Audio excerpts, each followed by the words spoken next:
So welcome everyone. We're going to be talking about the secrets on what's stopping us from being healthy, and particularly about nutritional balancing and how that helps with all those different aspects through there.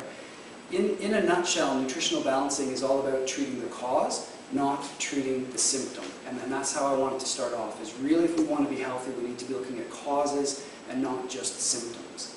So for those of you that don't know who I am, and some of you I've not met before, my name is Dr. Todd Lizon. I'm actually a chiropractor. I studied and got my degree in chiropractic way back in 1999. Been in practice now for the last 14 years. And it's been split evenly pretty much between Canada and Australia through here.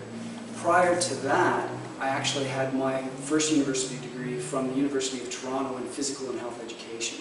So I was involved in that health and wellness aspect right from a very, very early age.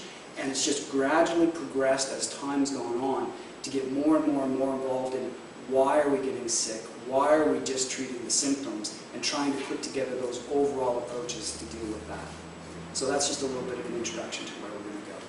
So I thought I'd start off by asking everyone a bit of a question. It's a very simple question and it is not a trick question. I just want to see if we're all on board here, okay? So the question is this, do you believe that the earth is round? So we know this to be true, don't we? We've known this for a while, but not that long ago, was there not a time when we believed that the earth was flat? Absolutely. You asked anybody that was out there and they would tell you that the earth was flat. And it was so much a fact in basic life that we knew that if you sailed out into the ocean, that if you went too far, that you'd fall off the edge and that would be the demise of you, wouldn't it? That's what people believed. So the point I'm making with that quick little story is this, is that your beliefs determine your actions. So what you believe about something determines what you do. And when it comes to our health and our wellness, what are your current beliefs? Do you believe that if you're sick and you have a disease, that you're always going to have a disease? Do you believe that if you have a particular problem, that you need to take a medication to fix that problem, that there's no other way to fix the particular issue? So you can see the point I'm trying to make here is your beliefs determine your actions. And the problem is if your belief is wrong. That's where we run into a lot of problems, because then the actions are wrong. A couple of quick stories to illustrate this point. Being a chiropractor, there's been a lot of things over time where chiropractors have been persecuted, and we were actually put in jail for practicing medicine without a license back into the 1950s, 60s, and even up to the 1970s. I've got 3 daughters, and I don't know if I would have enough belief and perseverance to go to jail over the actual things that I'm trying to teach people to do, and yet this is what people would do. When it comes to the truth, we go through phases of the truth. And what we're finding now, let's go back to my example of the earth being round versus the earth being flat. When Copernicus is the guy who first said that the earth was round, try and picture yourself on the street with him, big white flowing robes, white beard, crazy hair, and this man comes running out of his house and he tells you that he's discovered all of this stuff, and he also says, oh yeah, and the earth is round. What would be your reaction at the time if you believed that the earth was flat? You'd think he's crazy, he's gone off his tree, everything is just absolutely insane. So that's the first stage of the truth when we look at it from a philosophical perspective, is that when you have a paradigm that's changing from one truth to another, when that truth comes out, we tend to ignore it or laugh at it or just kind of go, there's nothing to it, and you just tend to ignore it. But if it's the truth, it doesn't really go away, does it? It keeps coming back. So he was still saying the earth is round, the earth is round. More people started hearing what he was saying. They were saying that the earth is round. And then the second stage of the truth comes into play. And if anyone knows what the second stage of the truth is, it's quite interesting. And this is the point I was making with chiropractic, is it's often opposed. And it's often opposed quite violently, because it threatens the natural hierarchy of what's been going on. So in the example of the earth being round, the church took great exception at the time, and they started persecuting people that were saying the earth was round. So much so that they actually killed people to try to silence that. This is all very, very well documented. The third stage of the truth, though, is that if it's true, you can't just sweep it under the rug and just keep saying that it's not true. Eventually what happens is, and this has happened with a lot of things, is we all have a little giggle and we say, oh yeah, we kind of knew that all along. You know, the earth is round, and that's just what they call a self-evident truth. We're doing that with healthcare right now, and not everybody knows that it's happening. Because originally, we had a certain belief system around how we treat our health problems.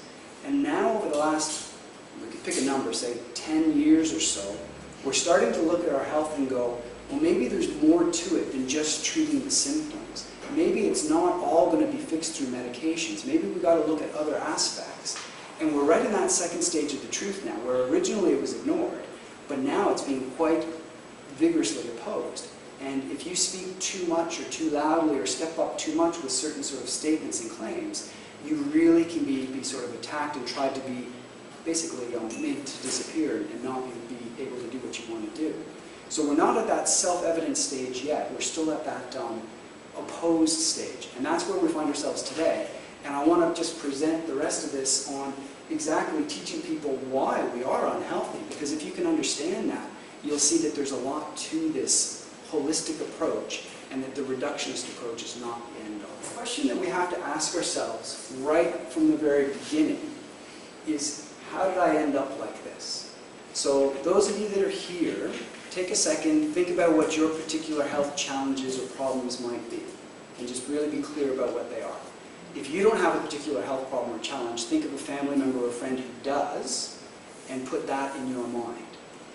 And the question you have to ask is really, how did they get there? Did it just appear one day? You know, a guy who has a heart attack started drinking, smoking, and not exercising 20 or 30 years ago.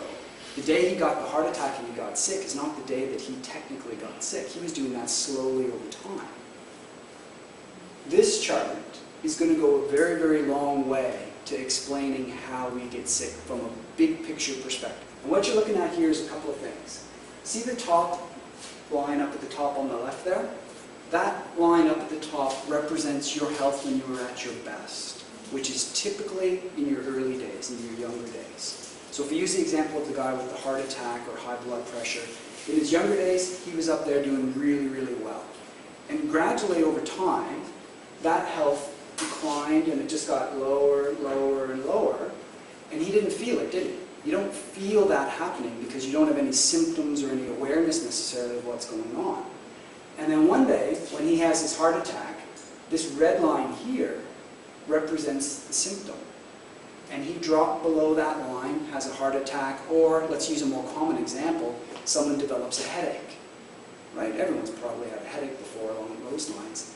So what do we do when we have a headache? Most people will take a Panadol or something along those lines to deal with that headache. And what that'll do is that'll bring you up above that red line again. And then what most of us do at that point is we say, whew, we dodged that bullet, everything's okay now, the symptoms have gone, let's get back on to life. How many people would reflect on a simple headache and say, what is the headache trying to tell me? How did I create that headache? What was I doing or not doing that allowed that to come on? Because that's the type of approach that we're looking at. So once you've had that heart attack or headache or anything along those lines, and you've come back up above that line, what ends up happening is you haven't dealt with the why at all, and you end up going back down again. And what ends up happening is we get this revolving cycle of symptom and then no symptom, symptom and then no symptom. And we never really get up above that red line for very well. And then, this is the ironic bit, we act surprised when the symptoms come back. Or we act surprised when something worse happens. Whereas we were getting the warning signs all along. So what we really need to do is work our way up above that red line. And when we have our bad days and bad weeks, which we will have, you fluctuate up and down there, not fluctuating around the symptom line. That make sense? So then the next question is, if we're asking how did I end up like this, is what drives those factors? And the really short, sweet answer of it is, for chronic degenerative problems we're talking about here, is stress. This box up in the middle there. And by stress, I don't just mean mental stress, I mean chemical stress, physical stress, and mental stress. And we're going to talk at length about that in a minute. The point here is this. Do you see the big arrow beside the stress box? Do you see the little arrow beside this other box? Well, this box represents your body's natural ability to heal. So if you got cut Do you need to tell your body what to do to heal? Not at all. That natural ability is there, isn't it? And I've done this as a tennis drill with my daughters, if you just want to stand on one leg to check your balance, do you have to tell your muscles exactly what to do, or does your body know what to do right away? Your body knows. So we have this absolute, innate, natural ability to heal. And the problem is that our stresses with that big arrow outweigh the natural ability of our body to heal. And when you have an imbalance in the stresses, it's inevitable that you're going to go downhill, isn't it? That's how this happens. When we look at it very simplistically, that's how we end up doing poorly. What I want to talk about now, though, is the actual stresses. And I want to do that in a way that you're going to remember, because people think stress. How can stress cause all these different sorts of problems? I'm going to show how stress causes all these problems, but we've got to do it in a way that you're going to remember. So you can tell, and from my introduction, you can tell that I'm from Canada originally. Who here knows of any animals that could kill you in Canada? Deer? Yeah. Moose. Moose? Yeah. Bear. Bear? Yeah. That's all true. Usually what people say is bears, and I've come across bears in the woods quite a few times. I'm a very outdoorsy sort of guy, and I enjoy camping and bushwalking and things. And the 3 times that I've come across bears have been exactly the same, where I would see the bear, he would see me, we'd look at each other for a little tiny bit, and then he'd go his way and I'd go my way. My knees would be shaking a little bit, but this is the way that it would all go, and there's really not an issue. And on a lighthearted note, if I'm with somebody, as long as I know that I can run faster than them, I got nothing to worry about anyways. But someone else said a moose, and that's interesting because if all the animals in Canada that could kill you, a moose is the #1. And the reason is because it's built all wrong. It's this crazy looking animal with these legs that are like this high and a massive body.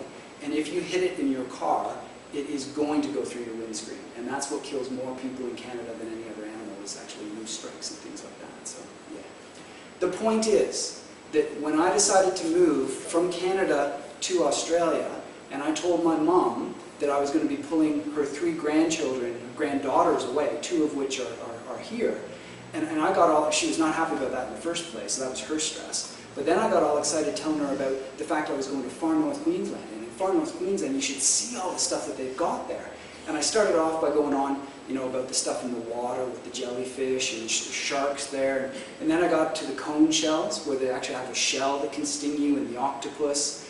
Then we went onto the land, and we didn't need to say much about the spiders, because she knew that. And what is it with snakes? 8 or 9 of the 10 most venomous snakes are in this area through here.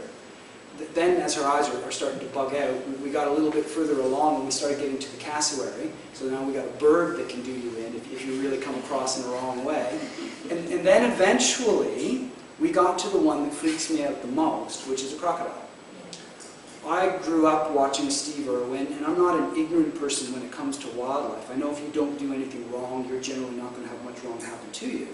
But when I arrived in Australia, I arrived in Innisfail, and the practice is across the street from the Johnston River, which is a known crocodile habitat. I wanted to see crocodiles. So that's my natural curiosity. So on that second day that I arrived in Innisfail, I distinctly went across the road because I wanted to see a crocodile. And I remember getting up to the edge, and you got to remember this, the bank is about 4 meters high. It's not like you're right down beside the water. I got up to the edge of that river, and you know how when you're scared of something, you get the little wobbly legs, and your legs get a little bit weak and wobbly? Here I am, fully grown, 33-year-old, relatively educated man, shaking his legs while I'm looking 4 meters down because I had a belief that there was a stress there. So your beliefs, if you go back to what I was saying, determine your actions. And I was quite scared because I believed a crocodile could jump out and grab me. Stress does that. And you notice that it wasn't a physical stress, it wasn't a real stress, it was an imaginary stress, a mental stress that had a physical reaction. It's a fascinating area to start looking into. So who knows the #1 cause of death in the Western world these days? What's the #1 cause? What are most of us going to die from? Heart disease is right. Yeah, heart disease. Maybe 30%, 35%, sort of somewhere in that area through there. What's the second cause? Obesity. It's probably about a third. Second is cancer. That's actually, unfortunately, a growing cause of death. Diabetes, obesity, and all those things is another major group. But how many people actually die of old age? The way we should die. Not a lot. But you get the point, is that we can morbidly look at how this is all going to go, and those diseases are chronic degenerative problems that can be prevented if we're aware of how and why we got there in the first place. So using my example of a crocodile jumping out at you, what's the first thing that happens when a crocodile jumps out at you? Any ideas? Change underwear? Yeah, that's one. I was waiting for that. The first thing is your nervous system detects it, and then the second thing that happens is your stress hormones kick into gear. And your stress hormones are, in this situation, adrenaline and cortisol. Alright, so adrenaline and cortisol are the two major stress hormones that kick into gear. Who knows what they do? Probably not many people. So this is what we got to explain. Heart disease group first. If a crocodile jumps out at you, your blood pressure is going to go up and your heart rate is going to go up immediately, isn't it? So the adrenaline and the cortisol will force your body's heart rate to rise, and it will force your blood pressure to rise. Other things that will happen is, let's just say you had lunch. Your body has to now prioritize. And is all the blood supposed to go to the stomach and digest lunch, or is that blood going to get diverted and go to the muscles and the arms and the legs to deal with the stress of the crocodile? So the organs, the digestive organs, the eliminative organs, all the blood gets diverted away from there and goes to the muscles. So you're going to run into problems with digestion and other things like that.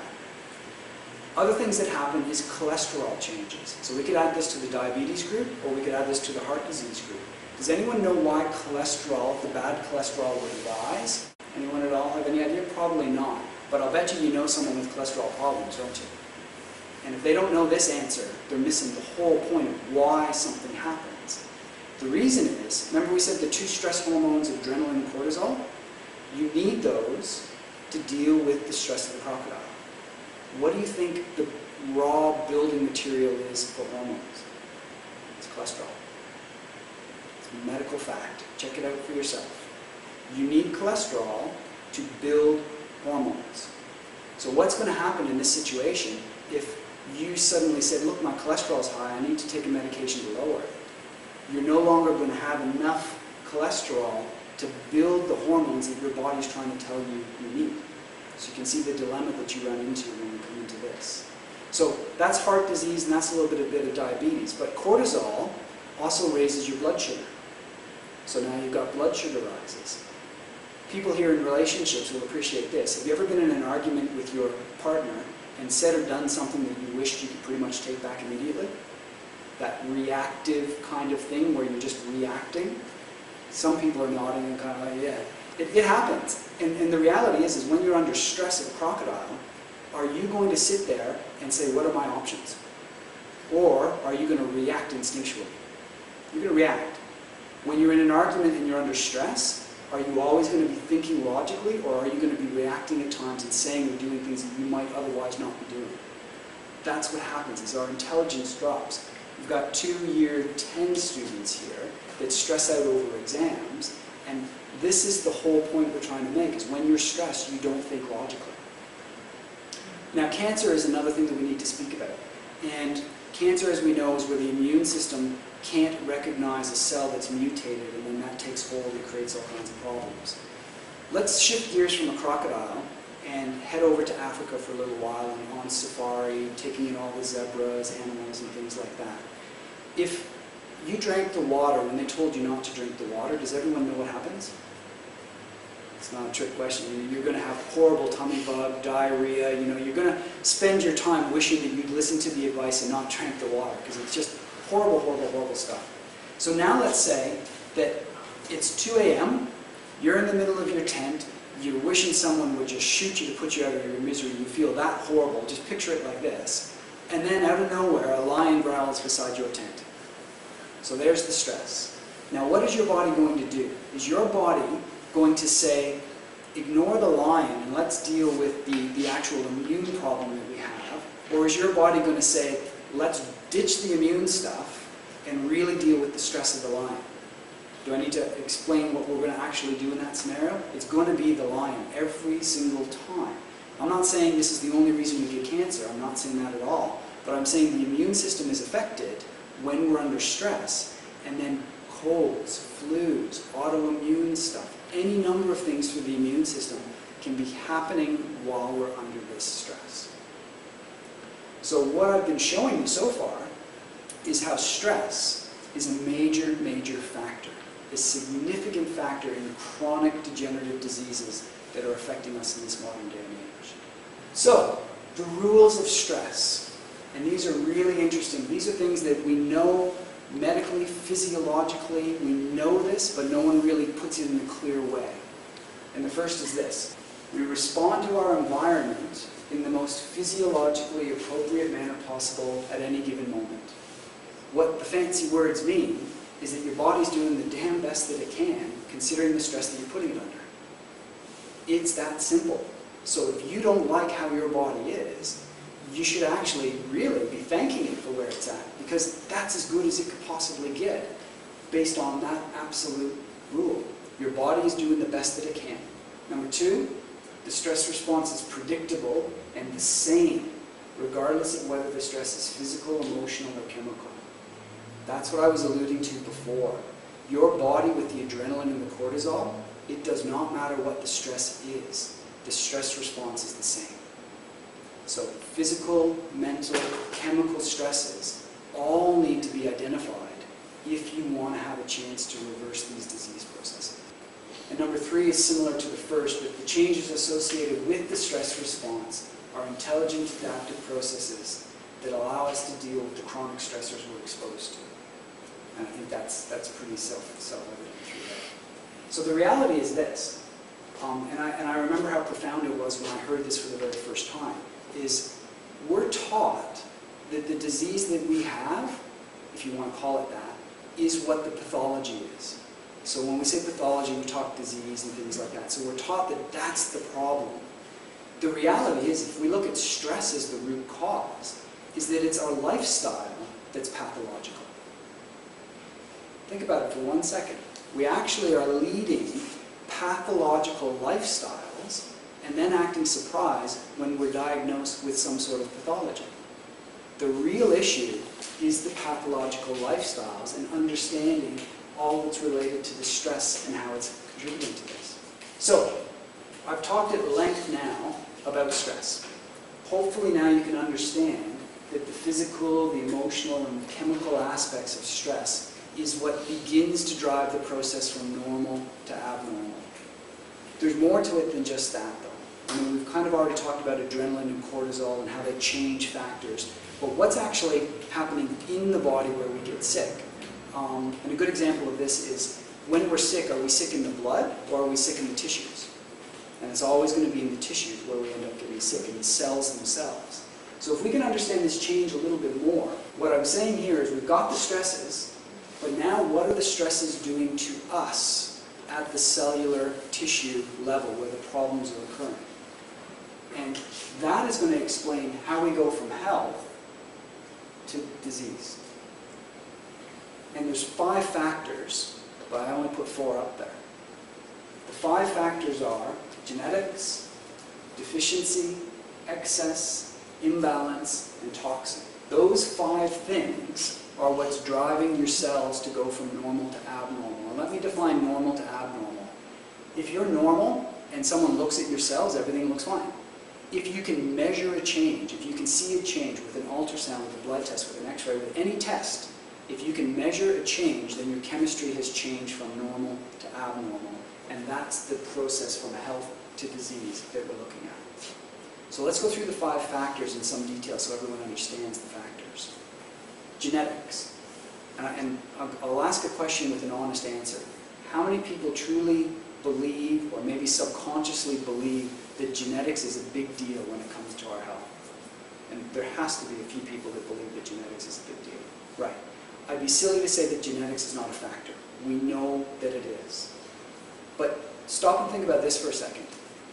If genetics was the cause of every disease, we should be being born with those genetic diseases because the genes are there. The genes don't change from when you're born to when you die, by and large. So the true genetic diseases are things like cystic fibrosis. Everyone's familiar with that. You're born with that. In other words, the gene is there and it is already expressed. It's already turned on, so you have that disease. Now, we had a great example in the news in the last 2 weeks, Angelina Jolie. Now, she had her breast removed because she actually knows that she has the gene that contributes to breast cancer. And again, I'd be silly to argue that that's not a direct link. But if it was just the genes, she should have been born with breast cancer. Or maybe when she first developed, would have had the breast cancer. Why have the genes not been turned on, is the question we need to ask. And that's how genes work, is they need to be turned on to do their work. And that's a whole field called epigenetics. Epigenetics is the science, and it's new, of what turns genes on. Think of genes as being like a piano keyboard. And you've got 88 keys on a piano keyboard. And each of those keys is a gene that is related to a disease. Everyone clear on what I'm saying? Now what happens is, if you play your life song, and all your stresses are going on and things like that, and let's say the C-sharp key is equal to smoking, and that would turn on a gene for a problem. If you're playing along and you never hit the C-sharp, that gene will never be expressed. This is really liberating, because just because you have a gene doesn't mean that you're actually going to express it. Now you'd think we'd be able to fix all our problems with this being fact, but the reality is we don't know all the factors that turn on the genes. And that's why when we come back to the models that I'm going to show you here, stress is so important, because we've got to clean up our stressful lifestyles, and we've got to contain our stressful lifestyles, so that when we're playing our life song, we're not turning on genes inadvertently.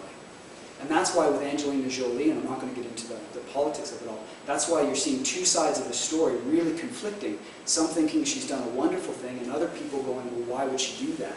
And that's another whole issue altogether. But that's the thing that's going on with genes. So only 5% can truly claim genes, and that's why I didn't put it on my chart, because you don't fall into that category, or you would already have something expressing itself. Fair enough? The second thing is deficiency. And deficiency is exactly what it sounds like. If your body is deficient in a nutrient, it is not going to function correctly. It's clear as day. So a deficiency that we could talk about is magnesium. We know that a lot of people are magnesium deficient. We know that it's quite commonplace. And a lot of people in this room, probably everyone for that matter, know that if you're magnesium deficient, that you can get muscle cramps. Right? A lot of people are aware of that, so they'll go out to the store, they'll buy magnesium, try and take that so that they deal with their muscle cramps. And that works, and there may be a lot of truth to that. Zinc deficiencies is another common one. Iron deficiencies. All of these deficiencies need to be identified, because they can definitely drive that process from health to disease. Vitamin C deficiency is another really good one. And here's the thing with vitamin C. If you're low in vitamin C, you actually become immunodepressed. Your immune system is depressed and it doesn't function properly. Moving on to the excess. And an excess is just as damaging as a deficiency. So if we take an excess of something, well, let's take vitamin C as the example again. And some people are familiar with Linus Pauling, who won the Nobel Prize and developed all these things with nutrition and vitamin C many, many years ago. And he had a very famous saying where he was saying that you could never take too much vitamin C. And a lot of people say if you take too much, you just pee it out and there's no problems and things like that. They're wrong. Because what actually happens is, why would vitamin C be the only vitamin in the world that doesn't follow the rules of all the other vitamins and all the other minerals, which is basically a bell curve? Too little, you have a problem. Too much, you have a problem. So with vitamin C, we've now found out, if you have an excess of vitamin C, you don't have an immunodepression or immunodeficiency. You actually have an immunosuppression, where it suppresses the immune system. And the end result is your immune system suffers regardless. So too much vitamin C is a problem. Too much copper in the body, and I can talk about this at length a little bit later, massive problem, and it's extremely common these days with too much copper. Manganese, anything that's in excess can create a problem. The next one on there is an imbalance. With an imbalance, what we're looking at is a relationship. And everybody here is in relationships. I can't stand here and do what I'm doing and not be in relationship with everyone through here. So relationships come into play. And the relationship I'll use to illustrate this point is calcium and magnesium. We already went over what happens if there's not enough magnesium, that we tend to cramp. calcium and magnesium complement each other. And calcium is what makes a muscle contract. Magnesium is what makes a muscle relax. So what do you think would happen if you had a magnesium deficiency and you were supplementing calcium like crazy because someone told you it was good for your bones? You got calcium here and you got magnesium here. What do you think your muscles are going to do? They're going to cramp like crazy. And then what are you going to do if you follow stock and standard advice? You're going to take magnesium, aren't you? Now remember, both of those levels should be in the middle.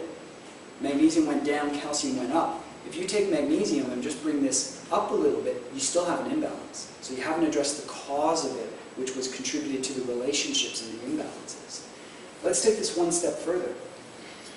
If someone's having a heart attack, one of the treatments that they'll use in the hospital is intravenous magnesium, because intravenous magnesium helps to make things relax really quickly, really, really quickly.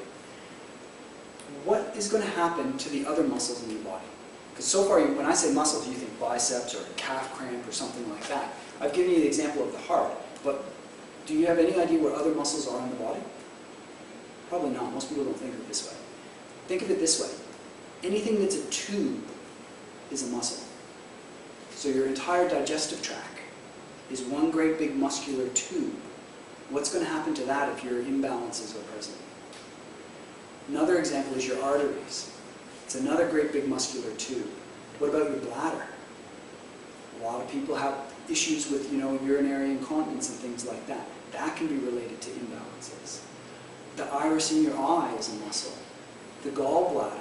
All these things are muscles in the body that can be affected by simple imbalances. And we're not taught this stuff. So this is something else to be aware of. And then the last one is the one that fascinates me the most, is toxins. And toxins are anything that's in your body that's not designed to be in your body. So that can be herbicides, pesticides, it can be chemicals that you come across, toxic metals, all these different things are what we can call toxins. And I'll talk primarily about toxic metals because they're the easiest to understand. But they really do two things. They either block a nutrient from being able to work, or they replace a nutrient. And I'll explain those in a little bit of detail so everyone understands what I'm referring to. Some people here probably drive a really nice car, or they're really proud of their car and things like that, and they look at, let's say, little Hyundais or little tiny cars and think, oh, it's a nice enough car, but it's not what I really want to drive. So let's say that we're all very fortunate and we're all driving Mercedes-Benz, and it's a really lovely ride. If your fan belt breaks, and you've got access to a Ford or a Hyundai Getz or something like that, you might be able to take the fan belt from that and put it into the Mercedes and get it to run somewhat. Do you know what I mean? You might get it to run. But is that Mercedes going to run well? Not at all. It's going to limp along at, say, 5 to 10% of what it could do. It's likely going to break down again at some point. It's just not going to work very well. That's what happens with toxic metals. And what ends up happening is, let's use the example of calcium and lead. And does anyone have any people here from Mount Isa? Anyone know people from Mount Isa? Are people familiar that there's an issue with lead in Mount Isa because of the smelters and things like that? There's a huge issue with lead in Mount Isa. And one of the bits of advice that they've given people out there is to supplement with calcium or to have a lot of dairy in their diet. And the reason is that lead and calcium are antagonistic to each other. So what ends up happening is that if you take the lead into your body through your diet or touching things or whatever it is, if you have low calcium status in your body, the lead replaces the calcium. So what do you think is going to happen to your bones? The lead's going to get into the bones. And now you've got weak bones that are not going to be functioning the way that they should. That's one of the ways that toxic metals work, is by replacing things. Here's another example. People eat chocolate. Pretty much everyone's had chocolate before. If I told you that you could get cadmium poisoning from eating chocolate, most people would look at me and go, either they'd look at me and say, what the heck is cadmium? Or they'd look at me and say, how could you possibly talk about getting cadmium into the chocolate? Cadmium is a toxic metal like mercury. It's just almost as poisonous as mercury. And what ends up happening is, if you fertilize a field with the phosphate fertilizers, there's a natural amount of cadmium in that fertilizer. And that fertilizer, if the soil is zinc deficient, the cadmium will replace the zinc. So there's the replacing side of things. So now you've got soil with cadmium in it, and that plant is going to take the cadmium into the plant. If the cow eats the plant, the cow makes the milk makes the chocolate, you just ingested cadmium in a very inadvertent way. And this is how things are replaced. You don't know what's happening, but it does. The most famous example is carbon monoxide poisoning, right? If you're in a burning building and you've got carbon monoxide coming into the system, carbon monoxide replaces oxygen, or it blocks oxygen. Anyone know how strong that blockage is? It's actually about 200 to 1. So one carbon monoxide blocks up to 200 oxygen molecules. So you can pull them out of the burning building, and if they're still alive, you can bring them to the emergency department and try to flood them with oxygen. But it takes time for the carbon monoxide to let go and have the oxygen start working again. And they can still die even if you pull them out while they're still alive. Just one final example of understanding how strong this stuff is. Everyone's familiar with mercury being a problem as a toxin. I think everyone's familiar with mercury. Mercury isn't 200 to 1, it's actually 1,000 to 1 on zinc. So you could have 1,000 times the amount of normal zinc in your body and just be functioning normally if you had mercury on every single cell that needed zinc. That's how powerful these replacements and antagonisms can be. So that was the blocking side of things and the replacing side of things. So I kind of tied the two of them in together, getting everyone to understand how that all works there. What we've been doing so far is understanding things, and we're shifting soon into what we need to be doing. So this stuff is so basic that I wanted to put it up because people forget the basics. They're looking for complicated. They think that things have to be complicated, but they don't. And if you want a body to function properly, it needs nutrients. If they're not there, or if they're being blocked and can't be used, you've got a big problem. And that's why this is so important to understand. A simple fact like that of deficiencies. Nutrients function better when toxin levels are low.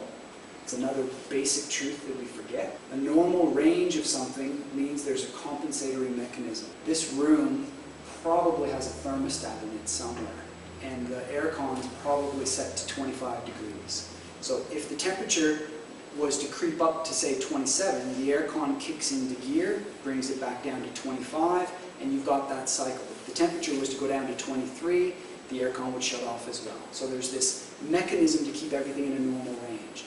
Blood has normal mechanisms that have to keep it in range with pH and calcium and things like that.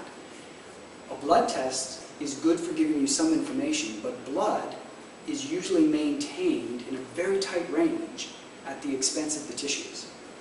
So the tissues will show deficiencies and excesses and toxins and imbalances well before the blood will, because the blood has to maintain a certain range. So that's where blood tests are good, but tissue tests are also very important to understanding the differences there. And last but not least, if the nutrient's out of range, it means that the compensatory mechanism is broken, the thermostat's broken. In that situation, you need to fix the thermostat, not just the deficiencies or the excesses. And they're all parts that need to be replaced. So therein is a very, very valuable diagram in understanding that you've got stress, and you've got this disease process from health to disease. If we deal with the deficiencies, excesses, imbalances, and toxins, we can go a very long way to understanding why we got unwell in the first place. So, shifting gears now, what can we do? We talked about stress at length.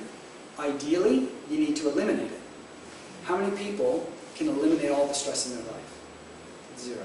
It's just not going to happen. 2 of my daughters are here. Let's say they were problem children. I can't just disown them and say, go away, I'm no longer dealing with you. So you can't eliminate all the stresses. Just because you have a financial stress, it doesn't mean you can quit your job if you hate your job, does it? You still have to go to work to make money, for example. So some stresses cannot be eliminated right now. But maybe they could in a year's time, or in 3 years, or in 5 years' time. So you need to start putting the plans into place to figure out how you want your life to be, and then eliminating the stresses that you don't want in your life in time. And that's something that can be done. It just sometimes we have to plan these things out. But in a situation right now where we can't do stress, what do?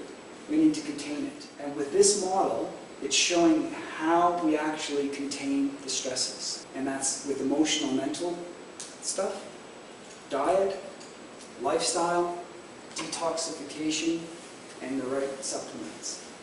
And We'll go through each of them in some detail, not in great detail, but in some detail so that everyone can understand what's involved. But the intention there is, if you think about it, if you're containing your stresses in the middle and eliminating them where you can, and then containing them around the outside, would that not then be addressing all the stress that drove the process to disease in the first place? And if you're doing all the right things, and we've already established that it was a process from normal to abnormal, you can reverse the process from abnormal back to normal, given enough time. That brought me up to a point that I wanted to bring here as well. And that confuses some people, because a lot of people don't believe or don't understand how, if something has changed to something that's abnormal, how could you change it back? This is my 9-year-old's human body encyclopedia. It's in a 9-year-old book, and most of us don't know this fact, and I'm going to read it to you. It says right here that more than 2,000 dead skin cells fell off you while you read this sentence. So think about it. 2,000 cells just fell off of you while we're sitting here at the moment. It's kind of gross when you think about it in a sense. But did you just lose those 2,000 cells never to be replaced? Or do you understand that cells are constantly being regenerated and that you have brand new skin, let's say every 30 days? Brand new. Do you realize that all cells virtually do this? So if we go back to the example I gave you of bone in Mount Isa, if that lead got into the bone, all is not lost, because believe it or not, your bones regenerate brand new about every 10 years. So in that situation, if you want to get the lead out, you would have to be doing all of this for 10 years until that lead came up for renewal. And when it came up for renewal and the body was going to take away the old cells to lay down new cells, that lead would come out, and if you've got the calcium that's present, the calcium would be deposited, and you just fixed your problem with the bones. All cells, virtually all cells do this. A few don't, but most cells do. And that's why I'm saying this is very powerful, and that you can reverse the disease process if you understand these facts. Okay, emotional, mental stuff. With that, what I'm referring to is not falling into the victim mentality and the woe is me and the world's out to get me sort of mentality, because it's not a healing way of looking at things. What I'm talking about there is having that attitude of gratitude, being able to forgive people, and being able to not be angry all the time, those sorts of negative emotions. When we've got those, that's a stress on us, not on the other person, and it absolutely wears our bodies down. So remember we talked about emotional stresses being a big part of the stress model? I can't say enough about how important that is, and it's at the top for a reason, because so many of our problems, people will gravitate to what I do, which is more physical and chemical, and say, he can help to fix my problems, but they don't want to delve into the deeper subconscious emotional stuff that's also present. That's a big, big thing. So people need to learn how to slow down, meditate, deep breathe, all these different things. And I'm not going to get into that in great detail. There's other people that do a lot of that around town. Emotional freedom technique is a very good technique that you can use to get through some of these subconscious beliefs. There's lots of stuff out there. But it is an important part in containing our stresses. I went through Cyclone Larry in Innisfail, and the interesting phenomenon that came out, I'd only lived in Australia about 3 months, and I went right through the Category 5 in Cyclone Larry. And afterwards, it was an interesting phenomenon. It was the same stress that hit everybody, but everybody responded in very different ways. And it more to do with how they perceived the stress than anything else. So how you perceive things is what I'm trying to get at here as well. Diet is another one that we can talk about, and I'll be right up front with diet, and I'll say that you're never going to get consensus views on diet. Other aspects with diet is we need to look at certain things like sugar. And no one would argue that we don't have a problem with sugar in the last 50 years or so. It's just gone up and up and up, and we're seeing massive problems with sugar. So sugar needs to be eliminated as well. I think everyone would agree that we need to eat more vegetables. And probably up to that sort of 70 to 80% of the diet should be at least vegetables that we're getting in and being able to get the nutrients from. Going back to the sugar, if we all eliminated soft drinks, fruit juice, and all these different sources of sugar, we'd be doing a lot better. And one of the things I do suggest to people is to limit the amount of fruit that they take in as well. There's good nutrients in it, but sometimes we eat too much fruit, too much sugar, and it presents a bit of an issue as well. I know one more point I wanted to make about diet is I've had a few people come to me and they say, I want to fix all my problems with diet. That's not possible so much anymore. Because in a modern day industrial world, if we're talking about toxins and all the pollutants and things like that, diet alone was never designed to deal with all of those things. And if they're in you, you need more than that. Remember I said 1,000 zinc for 1 mercury? Mercury was supposed to be locked up by Mother Nature, stamped, thrown away, never supposed to be an issue. But it is. So diet alone won't fix these problems, but without diet, you won't fix the problems, if you know what I mean. You need both. So with lifestyle, lifestyle is referring to, in general, slowing things down, enjoying life, not being rushed, not buying into that fast, frantic, hectic 21st century lifestyle that we all tend to lead. Sleep is a part of that. How many people get less than 8 hours sleep? Yeah. Realistically, it's very hard to honestly have your body be healing and repairing with less than 8 hours of sleep. And one of the more common complaints that people have coming to see me is fatigue. And it is related, at least in part, to sleep. Some people struggle with sleep and it can be fixed, and I'll show you some pictures a little bit later. But sleep is important. I go on a little bit about water as well. With water, we need to make sure that we're getting a good amount of water, 2.5, 3.5 liters, depending on body size. But it needs to be either a good quality natural spring water or a very high quality filtered water. And a lot of people say to me that I've got a good filter, but when you look into it, the filters only go down to say 1 micron, which does not get out any of the metals, arsenic, pesticides. It doesn't get out any of the fluoride that's in some of the water supplies. But you can get filters that do get those things out. You just have to look for them and find them. So water is important. I also get some people that after using reverse osmosis water for 6 months or a year, they are just a wreck. It does not hydrate the body anywhere near the same as absolute normal water would do. So other aspects of lifestyle include exercise. And exercise is also very important for people to be doing well with their health and their well-being. And I need to explain exercise in the context of looking at your body like a bank account. And you've got so many nutrients in your body that need to be fixing and repairing and healing. And you need to be very aware of not taking too many withdrawals without enough deposits, because you end up going bankrupt, don't you? So while exercise is good, if a person is really unwell, fatigued, exhausted, thyroid problems and things along those lines, the exercise needs to be modified to suit their needs. So we've got to be very careful about the across-the-board example of saying the more exercise you get, the better. It has to fit with where somebody is at regarding their nutritional status and things along those lines. So that's something I would stress with exercise. So a good rule of thumb is if you're an unwell person, you need to stop exercising before you become exhausted. It's probably a good rule of thumb to look at. And that's different for everybody. Detoxification. With detoxification, how many people have been told or are led to believe that you can detox the body in a day, in a weekend, or in a week-long detox? How many people have sort of seen or heard of those things before? Pretty much everybody. Here's a case study that's going to put this to bed once and for all for every single one of you. I have a gentleman that I've been working with. He's in his late 40s, and on his first hair tissue mineral analysis, which is a way to measure what's going on with the minerals in the body, we looked at his, and his copper level was absolutely spot on normal. 2.5 is normal. And that was great. We didn't think anything about his copper per se. And he went on and he did all of this. He did the diet, the lifestyle, the detox, the supplements, the emotional work. He did everything to the letter. It was phenomenal. And on his retest 6 months later, his copper went from 2.5 all the way up to 28, which is an insanely high level of copper. He didn't take it in. Does anyone have any idea where it came from?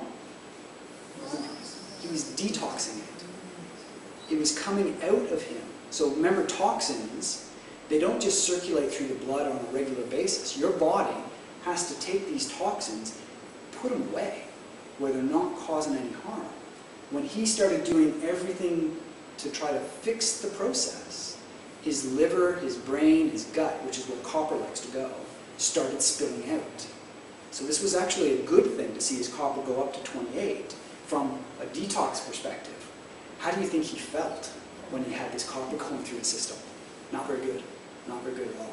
Right? And the same would happen with mercury or lead or arsenic. When it comes out of you, you usually don't feel very good because it can touch and do the same sort of things as when it was coming in.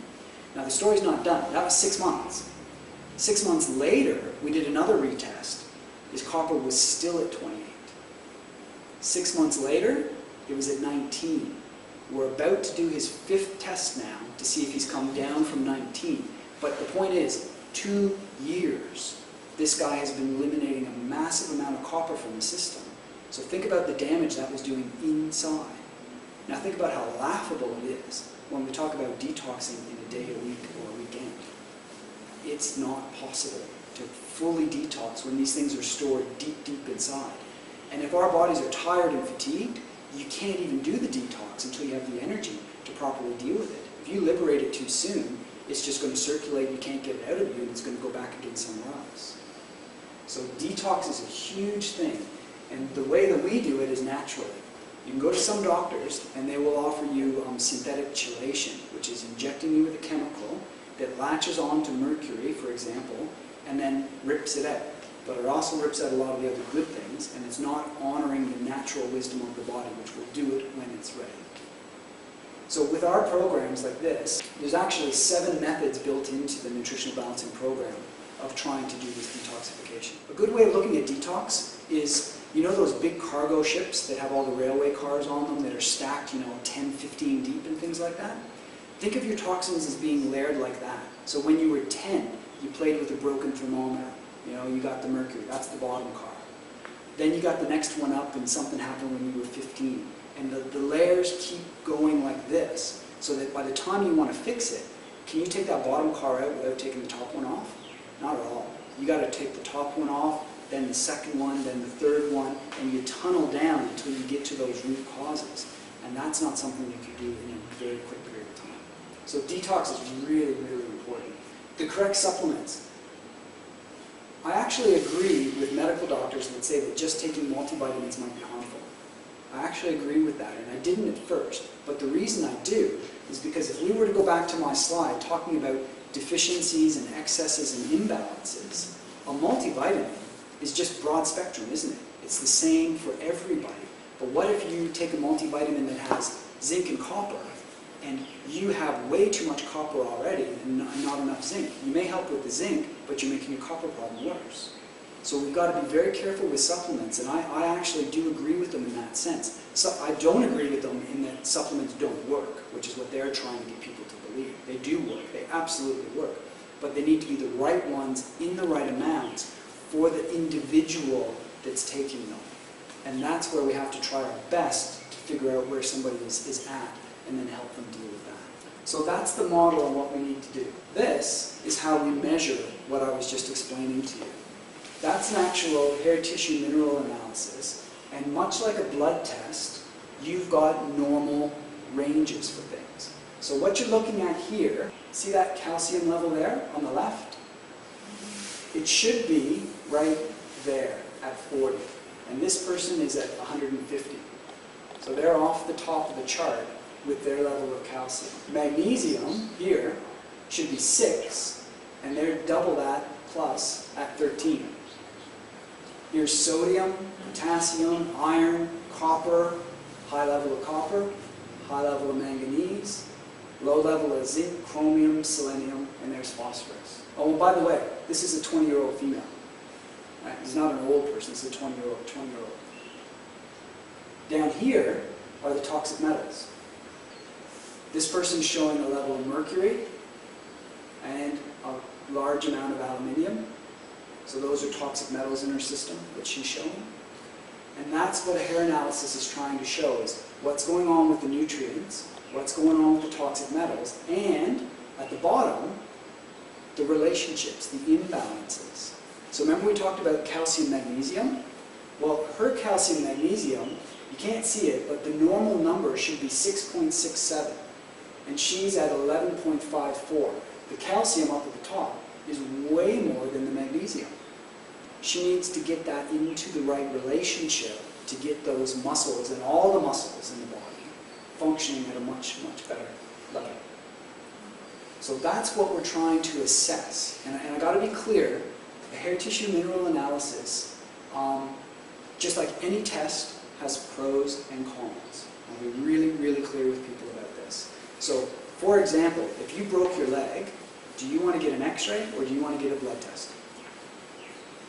An x-ray. Even my 9-year-old knows that one. Does that make a blood test a bad test? No. It's just the wrong test for what you're looking to assess. A hair tissue mineral analysis is an actual biopsy test of a tissue. So we're trying to find out more information, not all the information, but more information on what's going on in the tissues. And if we ask the question, where's the disease happening in the body in the first place, it's in the tissues, not the blood. So we try to work with both, but they can actually be misleading. And an example is thyroid hormones. Let's say that you've got a cell that has ordered thyroid hormone, right?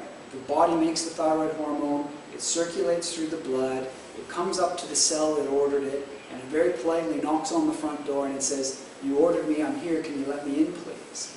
If Mercury is standing guard at the front door, like a big bouncer at a bar, he's basically going to tell that thyroid hormone where to go. You're not coming in here today because the door's locked and we don't need you. That's called a channelopathy, and channelopathies were discovered about 1991, and actually won the Nobel Prize, and yet most people have no idea, they've never heard of these things called channelopathies, which prevent good things going in and bad things coming out. And that's where we run into massive, massive problems, because the thyroid hormone's there. The blood says normal, but the tissues are saying abnormal. So that's some of the relationships that we need to understand when we're looking at all of this, is how can you tie it all in together?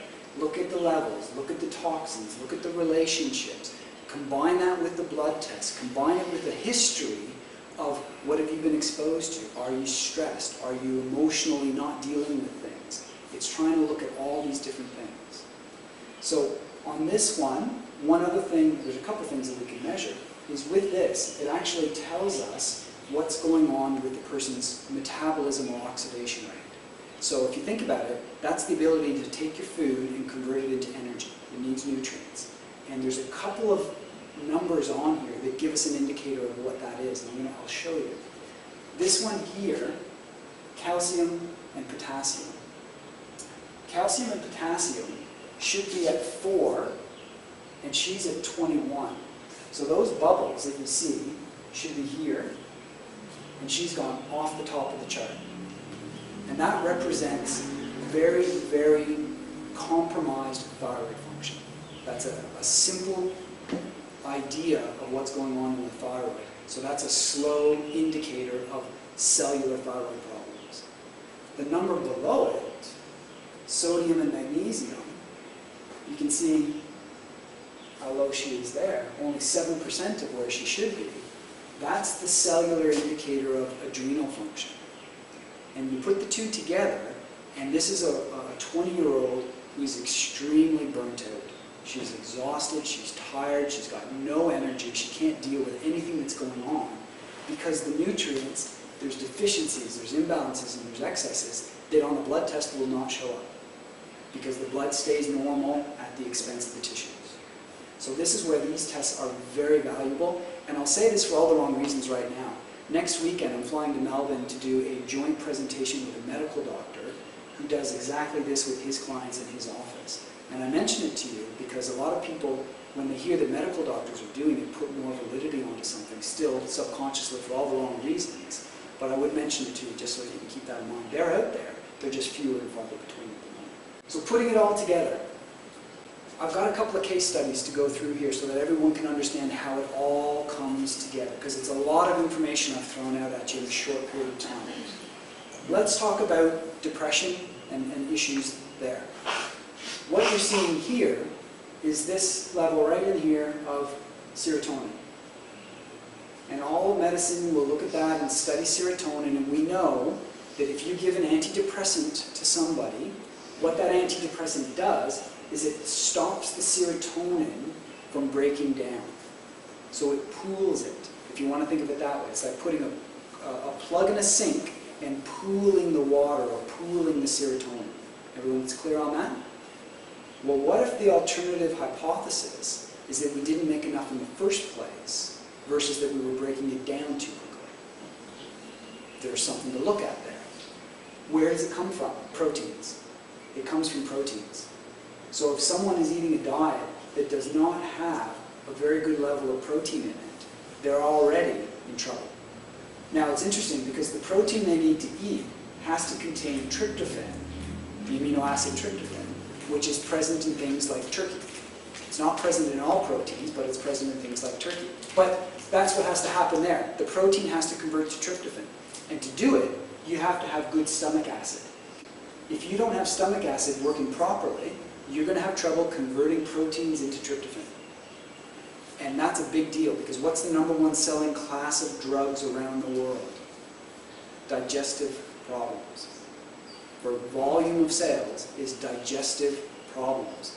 All the Nexioms, that's the prescription stuff. Then there's all the over-the-counter stuff. I don't even know what the names of it all is. Massive problem for people with not the right amounts of stomach acid functioning properly. So you can see already the food choices that you make and the ability to properly digest it come into play. Then to convert from tryptophan to 5-hydroxytryptophan, you need folate, iron, calcium, and B3. And then to convert it to serotonin, you need B6, zinc, magnesium, and vitamin C. So what you're looking at here is this chart at the bottom. There's your list of nutrients that you need to be able to make serotonin. Now let's go back to what we were talking about of the factors driving the change of excess, deficiency, imbalance. If we go by the hair analysis chart that I showed you, you can see the calcium and magnesium was imbalanced. You can see the iron was low. You can see the zinc was low. They're going to have problems in making those conversions because one of the basic assumptions is cells function better when nutrients are present. These are the basics. So there's an example of putting it all together. They need to look at diet. They need to look at the right supplements. They need to look at the lifestyle of getting enough rest and sleep. And see these things across the top? Copper, cadmium, mercury, arsenic, lead. The way you read this chart is this.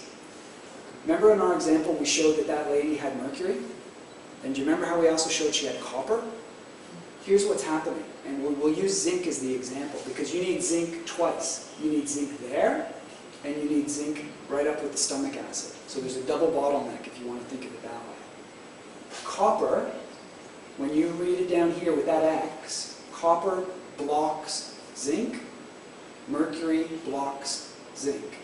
So she's got copper and mercury that are stopping her body from being able to properly use zinc, and she's got herself a problem with being able to make serotonin. That's how putting it all together works. So how would you fix it? Exactly the opposite. Get the diet right, get the supplements right, eliminate the stresses. All the stuff I was trying to illustrate may be a bit slow at first and trying to get you understanding how it all happens, but you reverse it by doing the exact opposite of what got you there in the first place. I added this because a lot of people are struggling with anxiety. It seems to be something that's even almost more commonplace than depression and things these days. And I just wanted to add this to get people realizing that there are reasons for everything.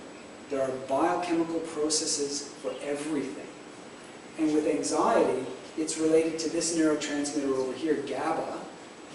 And with GABA, if the GABA is not present and functioning properly, it's the one that's calming, right? If GABA is not present, then anxiety can take hold, and that's where they take medications that try to increase GABA at times. Now, interestingly, with this GABA, copper is also related to anxiety. And what we see in the research is that when the copper levels go higher and higher and higher, you see massive anxiety in people. Copper and vitamin C are direct antagonists. So as copper goes up, vitamin C goes down, right? They're directly antagonists. You need an awful lot of vitamin C to make GABA. So if you have high levels of copper, you can't use the vitamin C and you run into problems with the GABA. So the point I'm making is you've got to look at everything. You can't focus on one aspect. It has to be the overall approach of measuring and making these changes. As far as this goes, this is related to allergies. And I'm going to tell a bit of a story about allergies just so you can understand this. For all kinds of weird reasons, we've got all these allergies to peanuts these days and bee stings, and allergies seem to be getting worse, don't they? No one has a great explanation on why that is necessarily, so I think we have to look at these sorts of factors in trying to explain things. If a child that's allergic to a bee gets stung, what's the medical therapy? The injection, the EpiPen, right? EpiPen is adrenaline. Does everyone know where adrenaline comes from? We talked about it at the beginning. It comes from your adrenal glands. The adrenal glands are the body's highest concentration of vitamin C. So much so that when we had our early explorers going into the Arctic and doing all their exploring up there, without the fruit, they were getting scurvy, which is the lack of vitamin C.